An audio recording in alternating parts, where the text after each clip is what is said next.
ओम नमः सिद्धेभ्यः। नमो अरिहन्ताणं। नमो सिद्धाणं। नमो आयर्याणं। नमो वज्रायाणं। नमो लोवे सव्साहूणं। मंगलम भगवान वीरो। मंगलम गौतमो ऋषि। मंगलम कुंद कुंदार्यो। जैन धर्मोस्तु मंगलम। सर्वमंगल्य मंगल्यम। सर्वकल्याणकारकम। प्रधानम सर्वधर्मानं। जैनं जयतु शासनम। जैनं जयतु शासनम। यस्य स्वयं स्वभावाप्ति दभावे कुत्स्न कर्मण। तस्मै संज्ञानरूपाय नमस्तु परमात्मने। नमस्तु परमात्मने। चेतिले चेतन चेत्या विना केम चालसे।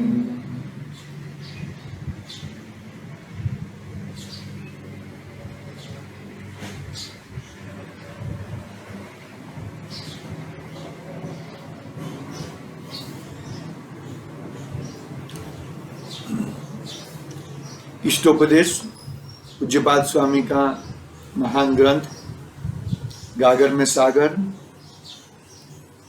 अपनी बात यानी कि अपना स्वाध्याय 46 नंबर की गाथा से पूरा हुआ था कल।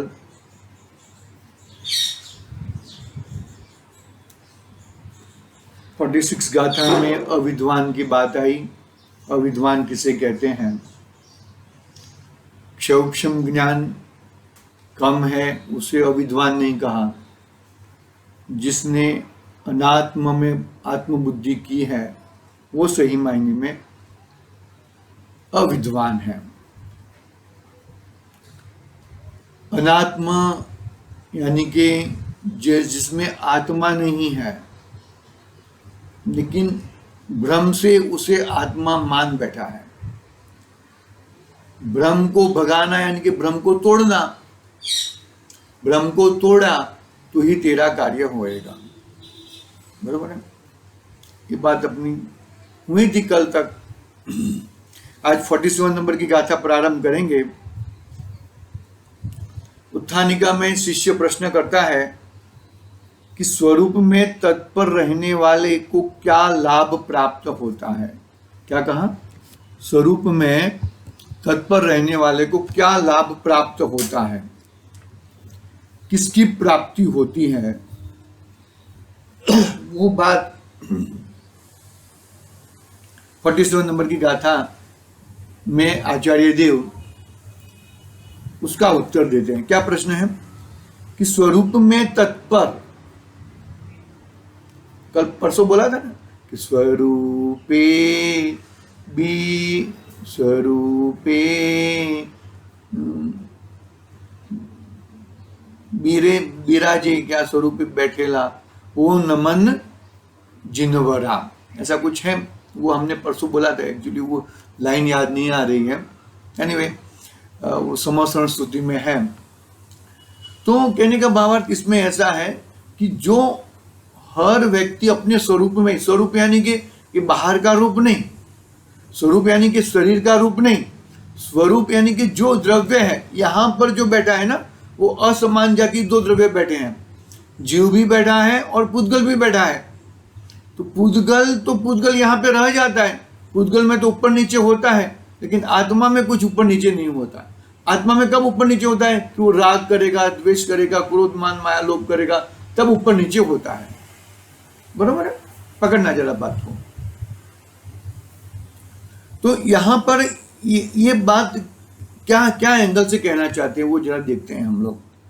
कि स्वरूप में तत्पर यानी कि मैं कौन हूं, मेरा स्वरूप क्या है, उसमें तत्पर, वही मेन बात है और कुछ कोई बात नहीं है। वो बैठ गया तो काम हो गया, समझ लो। आई बात में? स्वरूप में तत्पर यानी कि मैं ज्ञान शरीरी हूं, मैं जीव हूं, मैं आत्मा हूं, मुझे निर्जरा प्राप्त करनी है, मुझे संवर्ग प्रकट करना है, ऐसा भी भेद नहीं। मुझे सम्यक दर्शन की प्राप्ति करनी है, मैं दर्शन ज्ञान चारित्र वाला हूं, ऐसा भी भेद नहीं। मैं एक माता आत्मा हूं। ऐसे देखो, स्वरूप में तत्पर रहने का क्या फल प्राप्त होएगा? अरे मैं और कुछ हुई नहीं, मेरे में खंड खंड नहीं है, भेद भेद नहीं है मेरे में, मैं अभेद अखंड, ऐसा मैं आत्मा हूं। कहां तक जाना पड़ेगा? ये सर्वज्ञता यानी कि सिद्धालय में जाने वाले जो है मुनिराज और सिद्धों की टोली में जो विराजमान सिद्ध है, वो किस प्रकार के हैं, कैसे हैं? 45 लाख योजन है ना, वहां पे सिद्धालय में सिद्ध भगवान विराजमान है, अनंत सिद्ध है। तो अनंत सिद्ध कैसे विराज, मतलब वो 45 लाख योजन में भी नहीं, वो तो लोक के अग्रभाग में, लोकाग्र विराजमान है ना, लोक के अग्रभाग में विराजमान है। ऐसा मतलब क्या होता है कि लोक का द्रव्य है तो आलोक में तो जाएगा नहीं, लोकाकाश में ही रहेगा। तो वो लोक के अग्रभाग में ऐसे ऊपर ऊपर ऊपर ऊपर रहे हुए हैं। ऐसे 45 लाख योजन, 45 लाख योजन कैसा है? 2.5 दीप भी 45 लाख योजन का है। तो वो सिर्फ 2.5 दीप से ही मोक्ष में जाते हैं जीव। तो 2.5 दीप के ऊपर ही ऐसा अर्धचंद्राकार है सिद्धशिला। तो उस सिद्धशिला के ऊपर के भाग में, लोकाकाश के अग्र भाग में यहां पे विराजमान है। तो क्या फल मिलेगा? स्वरूप में तत्पर रहने का क्या फल प्राप्त होएगा? इसका जवाब अपना 47 नंबर की गाथा में है। पढ़ते हैं हम 47 नंबर की गाथा।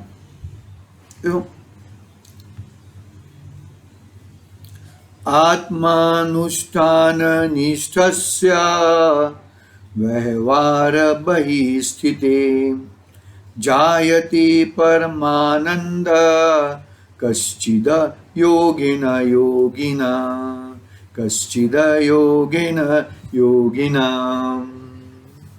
कितनी जबरदस्त बात कर दी। जो आत्मा अनुष्ठान में, कहां से अनुष्ठान में? अपने आत्म स्वभाव के अनुष्ठान में। हिंदी अनुवाद पढ़ता हूं मैं, पहले हिंदी में पढ़ता हूं। ग्रहण त्याग व्यवहार बिन। देखो, हकीकत में ग्रहण और त्याग है ही नहीं। मेरे कोई चीज, ये लैपटॉप पड़ा है सामने, ये पुस्तक पड़ी है, ये टैबलेट पड़ा है, बराबर है? तो वो किसका है? वो मेरा है। अरे भाई, वो मेरा नहीं है, वो उसका ग्रहण ज्ञान में हुआ था कि लैपटॉप मेरा है, ये टैबलेट मेरा है, जिनवाणी मेरी है। ग्रहण ज्ञान में हुआ था और त्याग भी ज्ञान से ही हो जाता है, क्योंकि वो तो जो चीज है वहां की वहां ही है। वो चीज तेरी नहीं है और तू उसका नहीं है। देखो क्या कहा, ग्रहण त्याग व्यवहार बिन जो निज में लवलीन योगी को हो ध्यान से परमानंद नवीन। क्या कहा? ग्रहण और त्याग व्यवहार से कहा कि ये चीज मेरी है, ये चीज तेरी है। वो व्यवहार ऐसा लोक में व्यवहार चलता है। हकीकत में ग्रहण और त्याग जैसी चीज ही नहीं है। ज्ञान में ही वो होता है कि ये चीज मेरी है और ज्ञान में ही वो होता है कि वो चीज मेरी नहीं है। ज्ञान ही प्रत्याख्यान है। गाथा याद कर लेना, 31 नंबर की गाथा है क्या 34 नंबर की गाथा है? यहाँ ज्ञान ही प्रत्याख्यान 34 नंबर की गाथा है समय सार गंधाधिराज में। तो ज्ञान में ही ग्रहण होता है और ज्ञान में ही त्याग होता है। हकीकत में पर वस्तु का ग्रहण त्याग आत्मा तो कर ही सकता नहीं है। ग्रहण त्याग बिन जो निज में लवलीन योगी को हो ध्यान से परमानंद नवीन।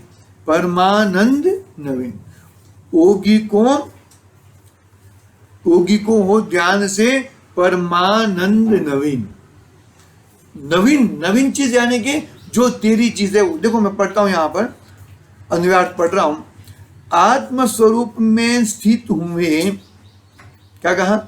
आत्मस्वरूप में स्थित हुए, लीन हुआ तथा व्यवहार से दूर बाहर रहे हुए योगी को योग से, आत्म ध्यान से कोई अनिर्वचनीय परम आनंद उत्पन्न होता है। सुख की उत्पत्ति होती है, आनंद की उत्पत्ति होती है। कहाँ था आनंद? बाहर में नहीं था। बाहर में नहीं था तो वो बाहर में नहीं था तो बाहर से प्रकट नहीं हुआ। तेरे अंदर आनंद था, तेरे अंदर सुख था, वो तुझे प्रकट हुआ। तू अनादि से तेरा मुख कहां पर था? पर मुख पर था। पर में से आनंद मान रहा था, इसमें से आनंद, इसमें से सुख मिलेगा मुझे। कुतरा हड्डी चबाता है, बरोबर है, तो उसको क्या लगता है कि हड्डी में से खून आ रहा है और उसका स्वाद मुझे बहुत बढ़िया आ रहा है, लेकिन हकीकत में उसके जड़बे में से आ रहा है। ऐसे ही सुख और आनंद तेरे अंदर पड़ा है। तू अनादि से मान रहा था कि परद्रव्य से, इससे, उससे, जो भी है, संयोगी भावों से, संयोग से मुझे सुख हो रहा है, मुझे आनंद मिल रहा है, लेकिन हकीकत में वो आनंद है ही नहीं।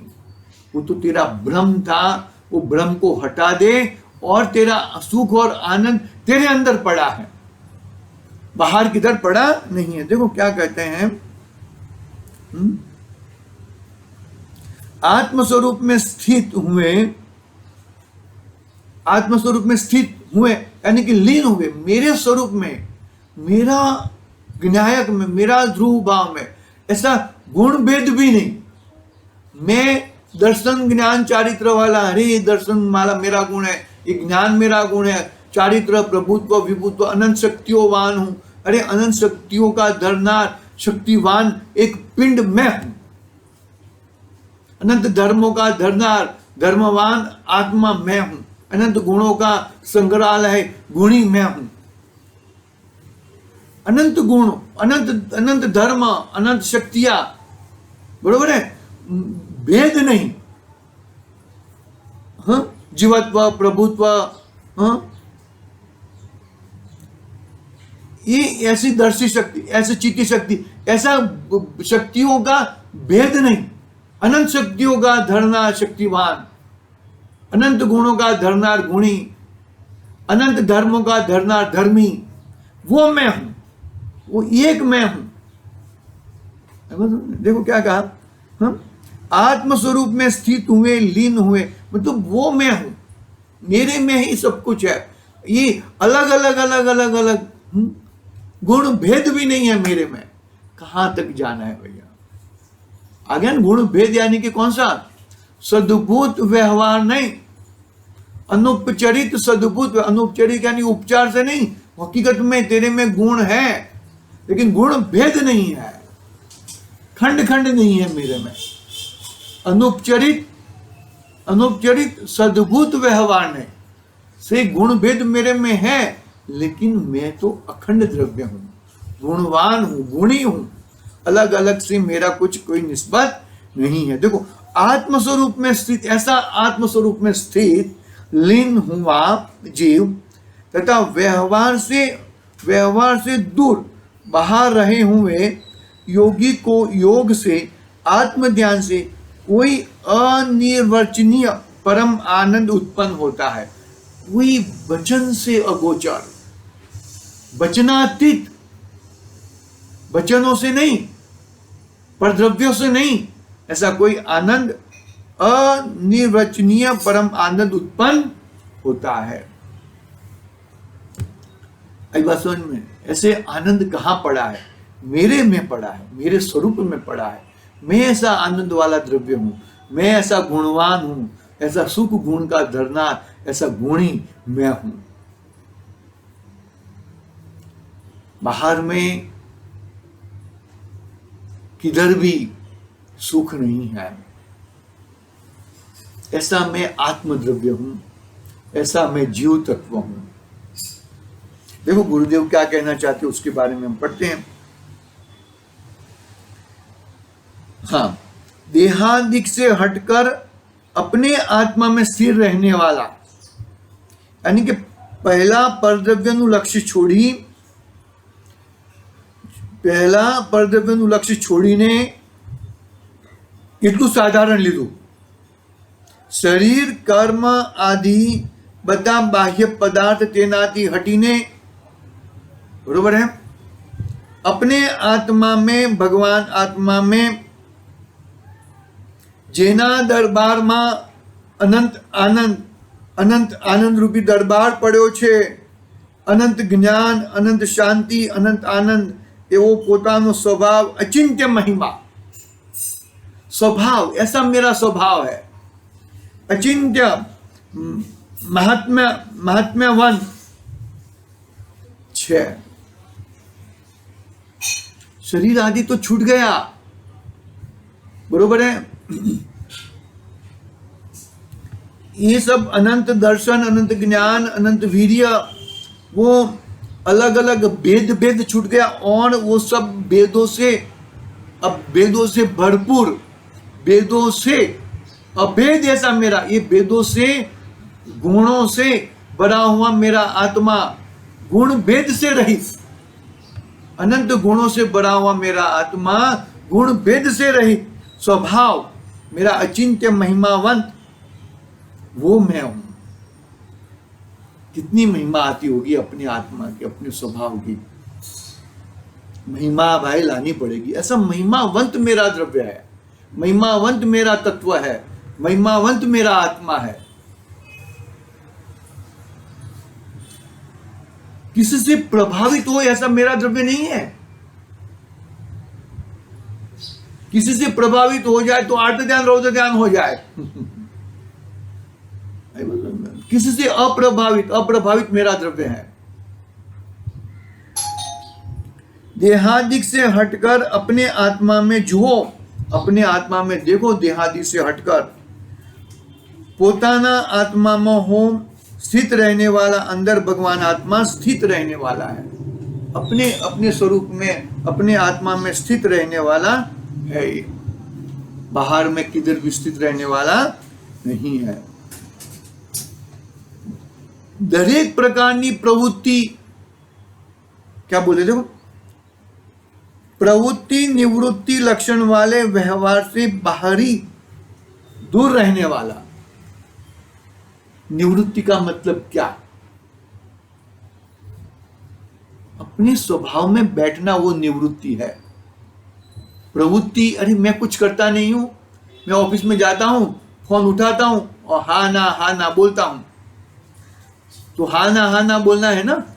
तो किसी को कोई प्यून को बिठा दो, वो हाँ ना बोल देगा। अरे नहीं भाई, वो हाँ ना तो मुझे ही बोलना पड़ेगा, और कोई बोल, तो फिर तुम प्रवृत्ति से निवृत्ति कहाँ हुई? तो प्रवृत्ति में ही हो तुम। बाहर की प्रवृत्ति, बाहर की दरेक प्रकार की बाहर की प्रवृत्ति को छोड़ना है, और कौन सी प्रवृत्ति को पकड़ना है कि मैं एक आत्मा द्रव्य हूं, मैं एक जीव तत्व हूं। वो प्रवृत्ति को पकड़ना, वो भी गुण भेद वाला नहीं, खंड वाली नहीं प्रवृत्ति।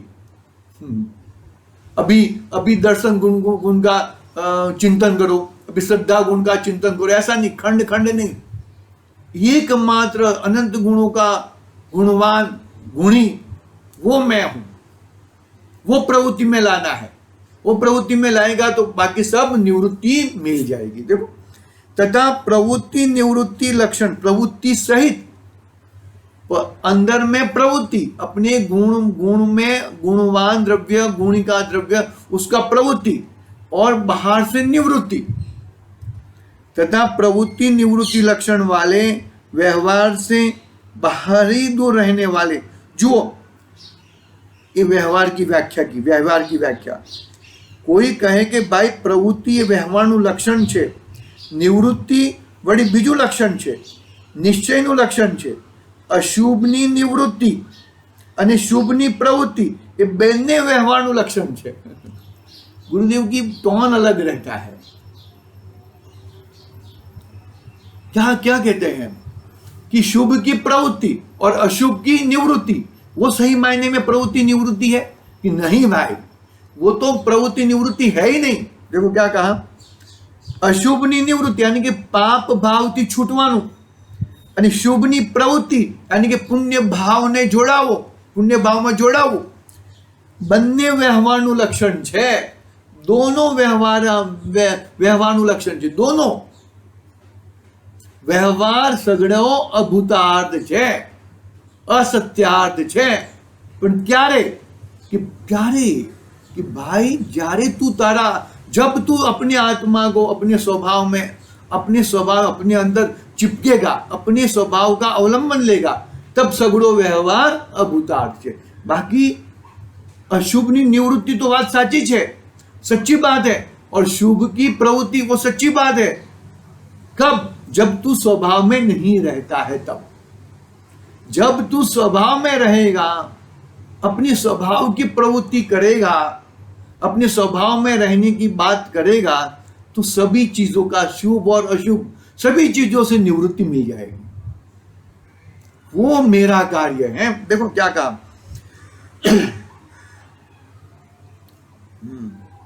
देखो अशुभनी निवृत्ति અને શુભમાં પ્રવૃત્તિ બંને વ્યવહારનું લક્ષણ છે। સમજાણું કાંઈ? અશુભથી નિવૃત્તિ તે સંવર હોય છે, પ્રવૃત્તિ તે રાગ છે એમ નથી।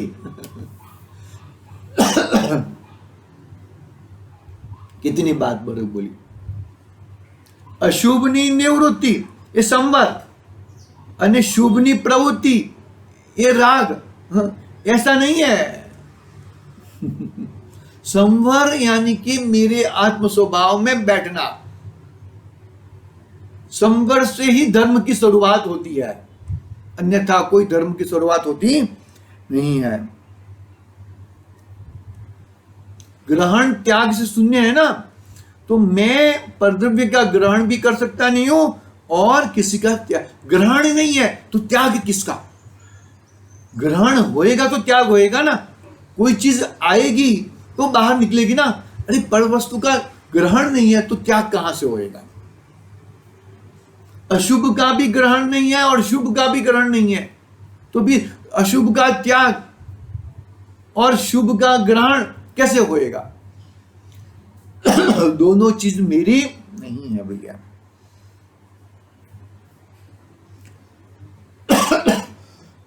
बहुत छोटा अर्थ किया, बहुत टूंका अर्थ किया गुरुदेव ने। देखो आगे पढ़ते हैं। ग्रहण त्याग मेरे अंदर है ही नहीं। प्रवृत्ति निवृत्ति बस मेरी प्रवृत्ति मेरे अंदर है, तो बाकी सबकी बाहर की निवृत्ति हो जाएगी। है बस समझ में? शुभ की प्रवृत्ति और अशुभ की निवृत्ति व्यवहार से कहा सकते हैं, व्यवहार से कह सकते हो, लेकिन व्यवहार को क्या कहा? सगड़ा अभूतार्थ छे। कब? कब कि निश्चय का आदर होएगा तब।